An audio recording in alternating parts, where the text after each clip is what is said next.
Proud نہیں ہیں. بہرحال ایک تسل رہی ہے کس طرح سے ہم اس سے اوورکم کر سکتے ہیں. اب جب ہمارے پاس ایک اور جمہوری حکومت آ چکی ہے الحمدللہ, تو ہمارے پاس ایک سنہری موقع ہے کہ ہم ملک میں جمہوری نظام رائج کر سکیں. ایک اور جو اہم ایشو ہے وہ ہے پروونشل اٹانومی.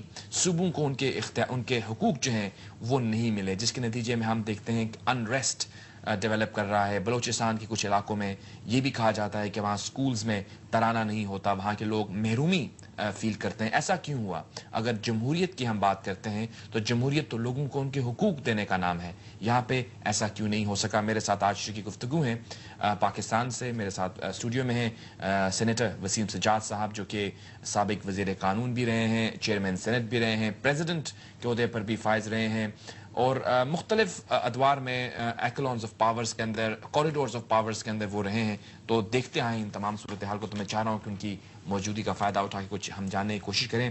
پروونشل اٹانومی جو ہے یہ ایک ایسا سبجیکٹ ہے جس کے نتیجے میں انریسٹ ڈیولپ ہوتا ہے. آپ بھی انوالو رہے ہیں in the previous government on this issue. آپ کیا سمجھتے ہیں کہ کیوں پروونشل اٹانومی جو آئین میں جس کا وعدہ ہے وہ آن دا گراؤنڈ ٹرانسلیٹ نہیں ہوئی, ڈیلیور نہیں ہو سکی ان تک؟ اس میں جی ایک تو ہمارا اپنا ایک ہسٹوریکل بیک گراؤنڈ ہے کہ صوبے مثلا صوبہ سرحد ہے, یا صوبہ بلوچستان ہے, یا صوبہ سندھ ہے, اور صوبہ پنجاب چونکہ بڑا ہے اس لیے ٹارگٹ صوبہ پنجاب بنتا ہے. تو ان کی اپنی ایک حیثیت رہی ہے ہسٹوریکلی, ایک علیحدہ کلچرل انٹیٹی ہے, وہاں پہ زبان مختلف بولی جاتی ہے. اور جب یہ آئین سازی شروع ہوئی تھی تو تب سے یہ مسئلہ ہے, کیونکہ اس وقت آپ کو یاد ہوگا کہ مشرقی پاکستان بھی تھا جو پاکستان کے دوسرے علاقے سے بہت دور تھا.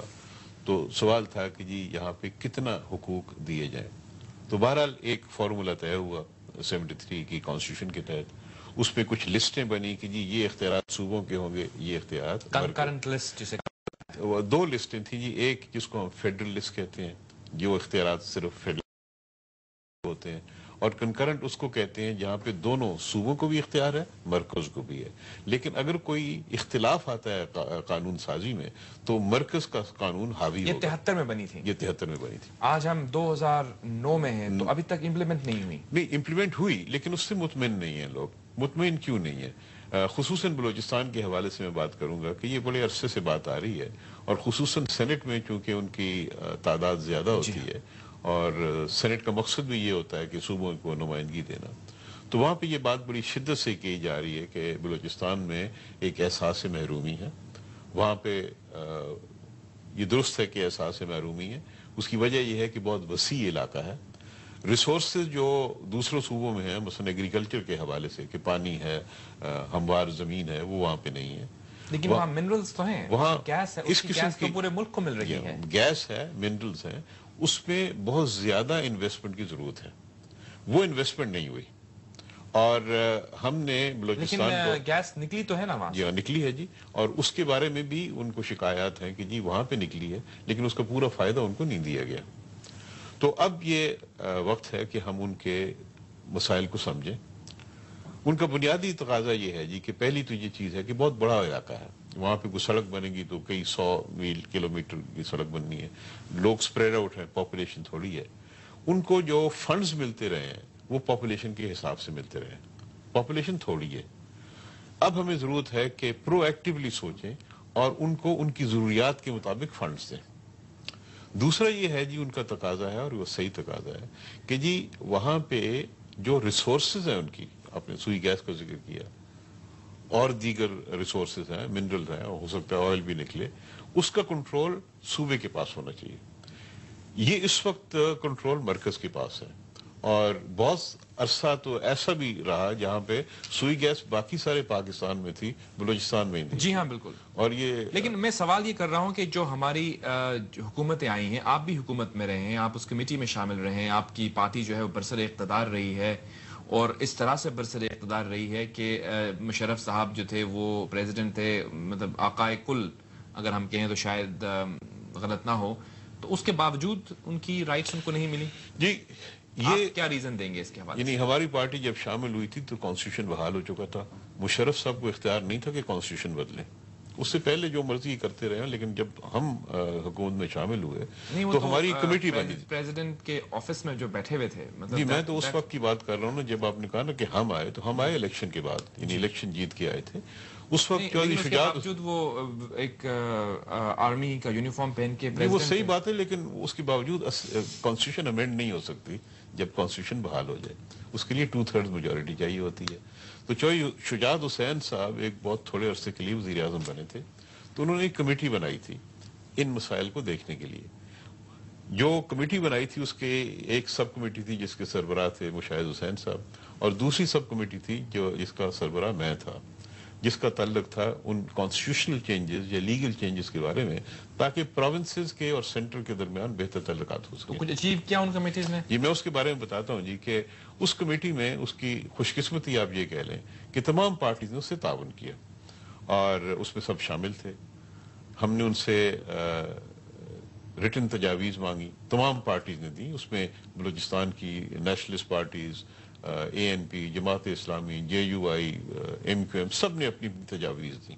اور وہ کافی وسیع سپین ہے اس کا. کچھ کہتی ہیں کہ جی پاکستان میں جو مرکز ہے اس کے پاس صرف 3 سبجیکٹس ہونے چاہیے، فارن افیئرز، کرنسی، ڈیفنس. کچھ کہتے ہیں نہیں مزید ہونا چاہیے. بہرحال ایک بہت بڑا اس میں تھا.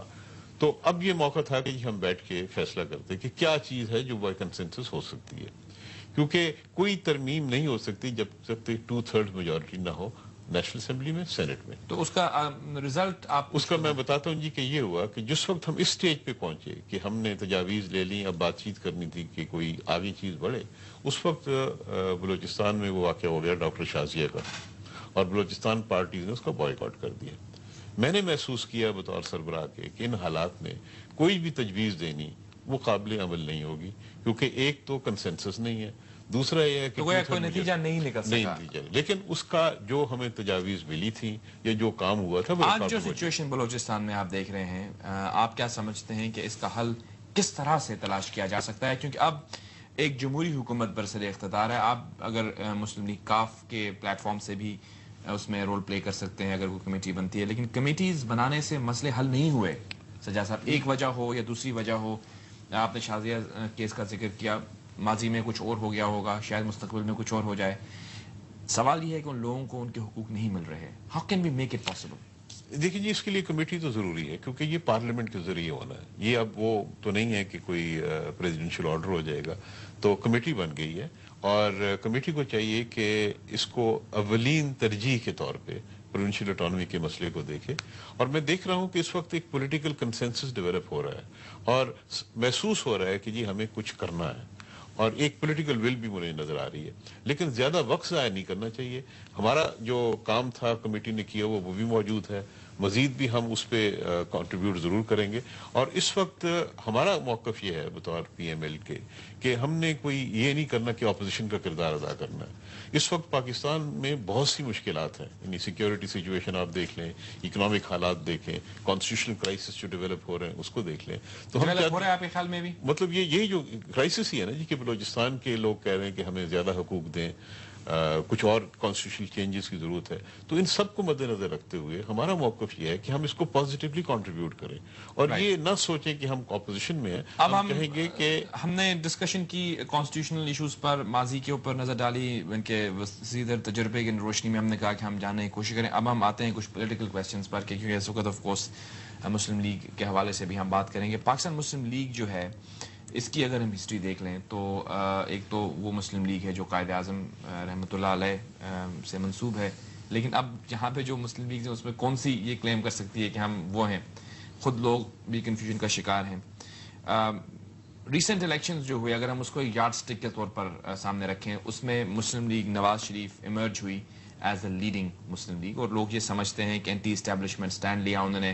ایک عامر کا ساتھ نہیں دیا بالکل اس طرح سے جس طرح کہ اس مسلم لیگ نے دیا جو مسلم لیگ کاف اور پھر مسلم لیگ بن گئی. تو اگر مسلم لیگ جمہوری اقدار پر چلنے والی ہے تو وہ مسلم لیگ نون ہے. کچھ گروپ جو ہے وہ کاف میں ہے، وہاں پہ بھی انتشار کا شکار ہے. آپ کے جو خیر خواہ ہیں وہ یہ بھی خیال کرتے ہیں کہ اگر مسلم لیگ کو ایک افیکٹو پاور بن کے آگے آنا ہے تو دے شوڈ یونائٹ، ماضی کو بھول کے یونائٹ ہو جائیں. شرط یہ ہے کہ نواز شریف صاحب قبول کریں اس چیز کو. آپ کیا سمجھتے ہیں یہ ہو سکتا ہے؟